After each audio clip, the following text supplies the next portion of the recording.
Greetings and salutations, fellow esports lovers. I'm Adam MSF Hoxie Cunningham, and this is Esports News. After not being able to report on last week's news, we're going to quickly bring you up to date with everything League Worlds to start it off.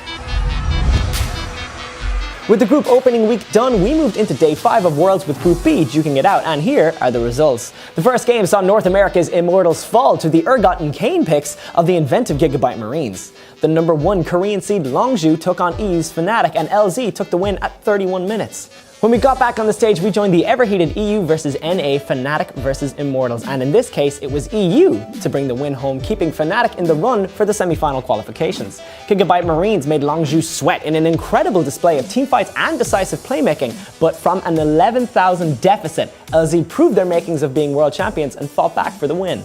The Marines stayed on stage to take on Fnatic and wouldn't keep up with the pace that the EU squad set in motion.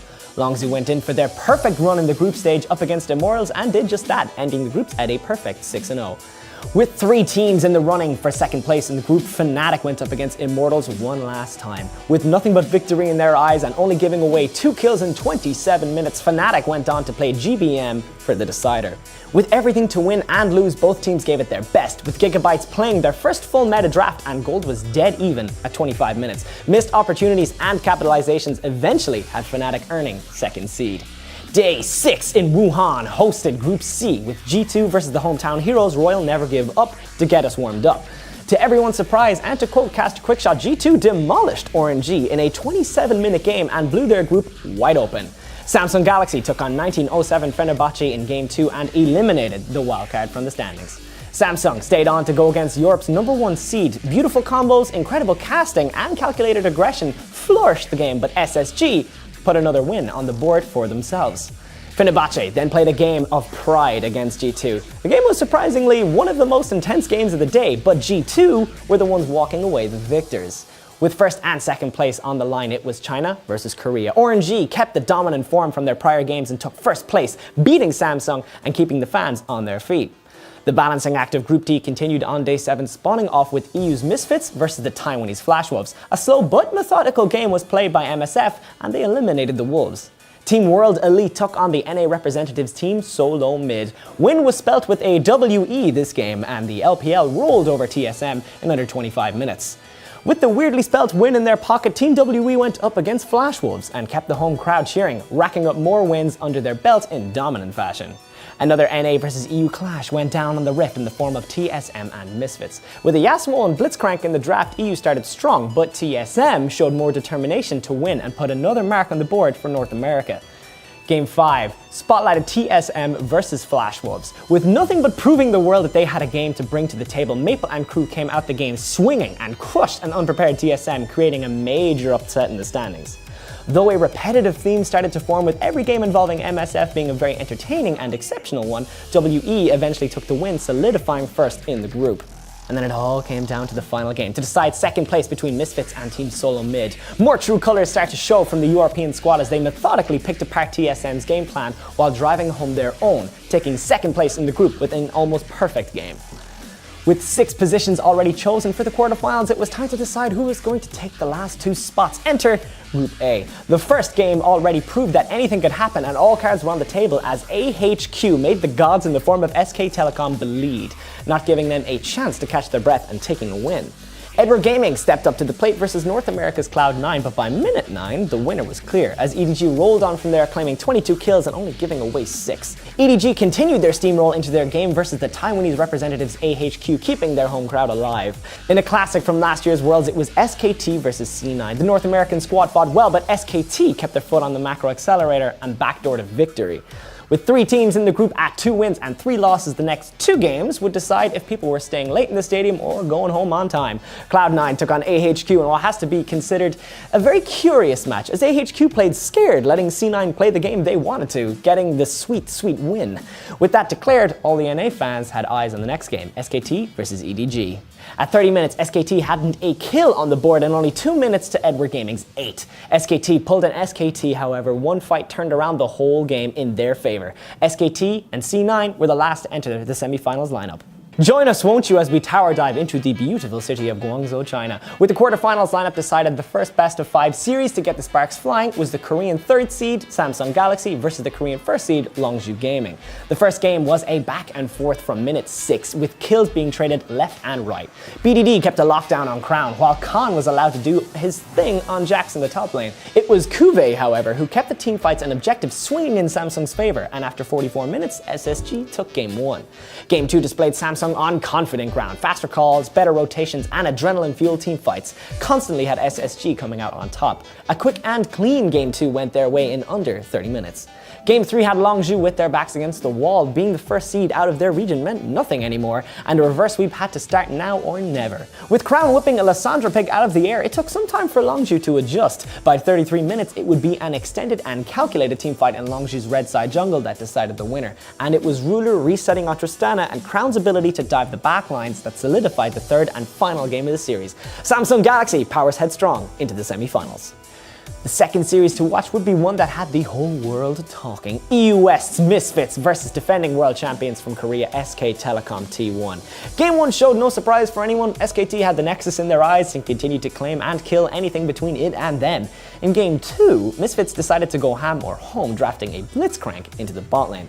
Though the world champions would respond to the EU team's aggression, it would be Ignar's Blitzcrank every time, making them pay a little bit more for it than they had hoped. In almost reverse fashion, it was Misfits taking Game 2 in strong form, popping the Nexus with an over 12k gold lead. What? With the world stunned, onlookers presumed it was just a fluke that rookies from Europe West had taken a game off the Kings. It had been done before. But when Ignar locked in Leona for support, no one knew what kind of game was in store. And then this happened. His chances here, clearing out the way. He's going to sidestep, got heal and flash available, buying some time. Uzi with the barrier survived. He is a target. Cat is trying to get one back. Ming, things looked close by the 35-minute mark when SK Telecom brazenly started Baron, but a steal from Maxlore swung the tides in his team's favor. 5 minutes later, Misfits ace SKT and take Game 3, erupting the Chinese crowd into MSF chants. Do you believe? SKT could feel the heat, and in Game 4 changed things up with Blank playing more aggressively in the jungle. The EU squad weren't dismayed and were knocking on the front door of SKT's base by 28 minutes, but it would be the knock that went too far as Misfits boldly dive under tower, and with great shot calling, SKT had them tables a turning and went on to win from there.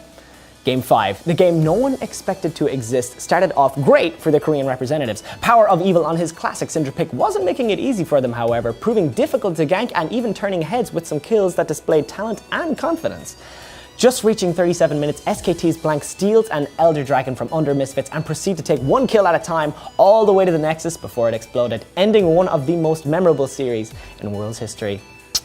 We'll remember you, Misfits, next year. The third round of semi-finals had EU West's Fnatic going up against China's LPL representatives, Royal Never Give Up.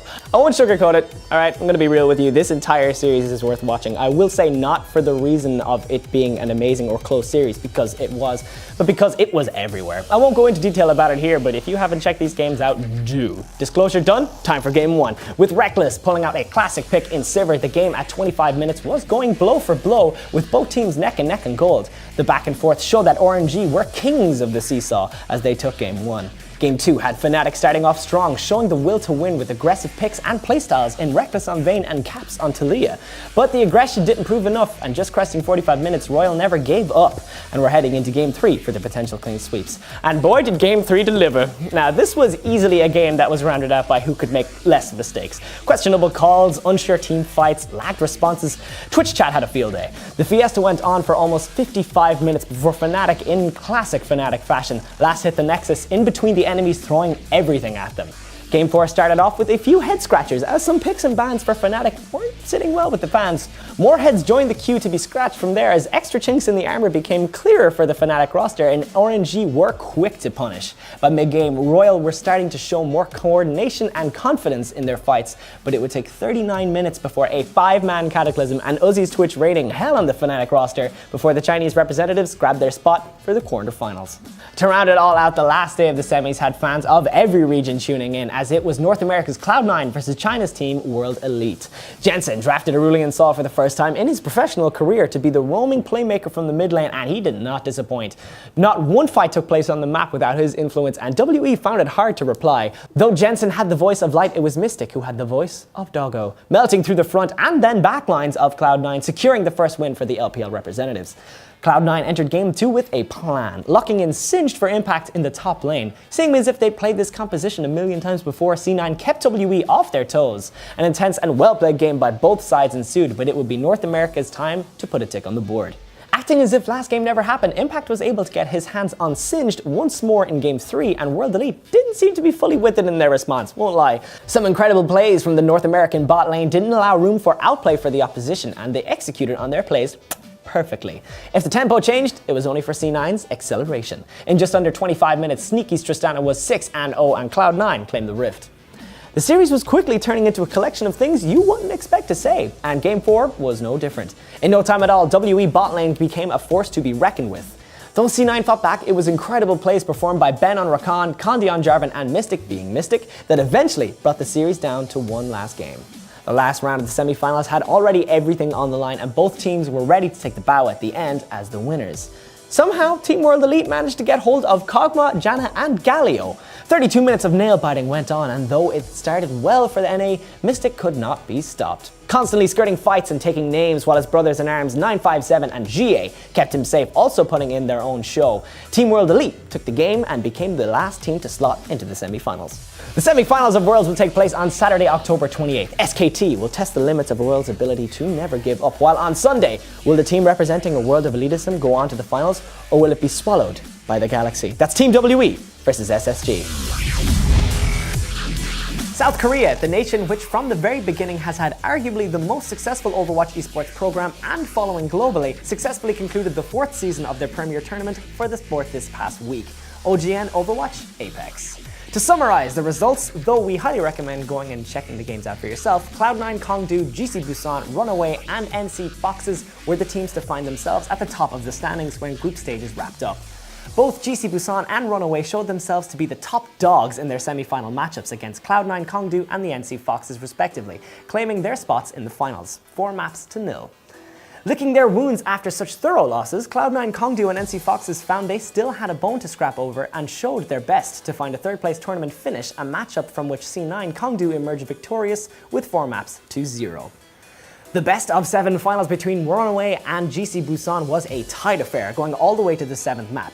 The first map, Control on Nepal, witnessed 3 rounds played, one going the way of Runaway, but GC Busan looked dominant overall with their long-range DPS setup and took the map win with a 2nd round win in round 3. The second showdown was on Hollywood and saw both teams escort the payload to the 3rd and final checkpoint in their respective assault phases. GC Busan, however, achieved this goal in overtime, leaving them in the disadvantageous position of defending in the tiebreaker round.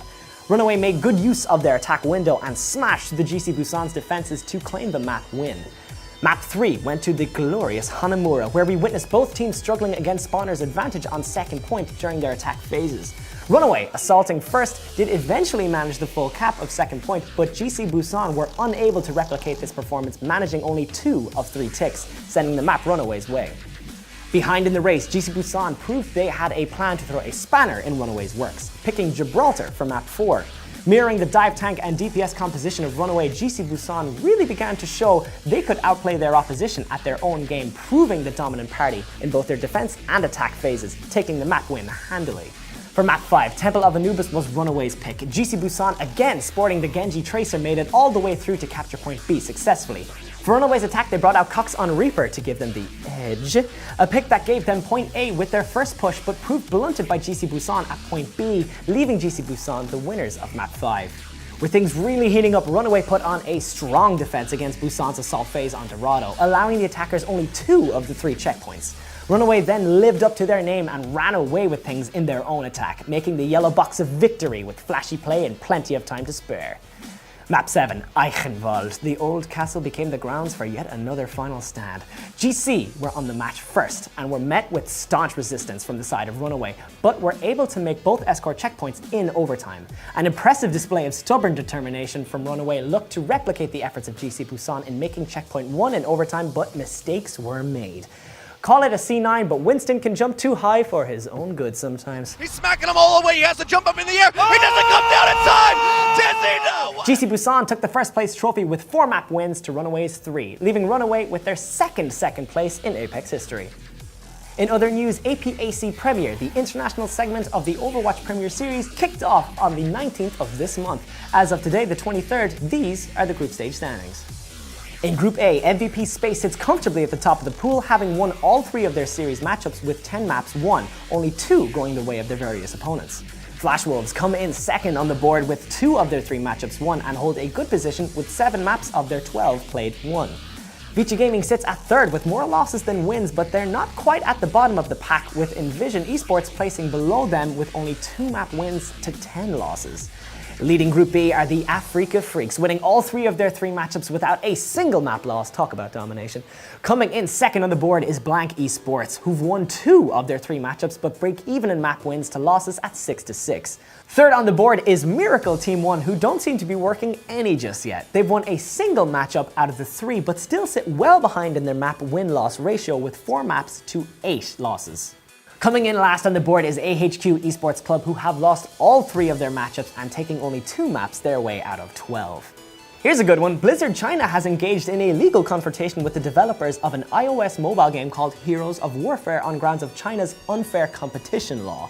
And it's not hard to see why. The mobile game includes such blatant transgressions as direct copying of specific maps, Ilios being the prime example here, in identical character concepts and UI elements, and apparently even audio assets ripped directly from Overwatch. Can you spot the difference? Hold up now. How far this will go is yet to be seen, but one would imagine a giant like Blizzard will be able to muster any force necessary to see their case through. With that, we hope you enjoyed getting fully up to speed with League Worlds and the Overwatch Apex Finals and the APAC Premier Group Stages. We'll see you next week, and until then, happy gaming.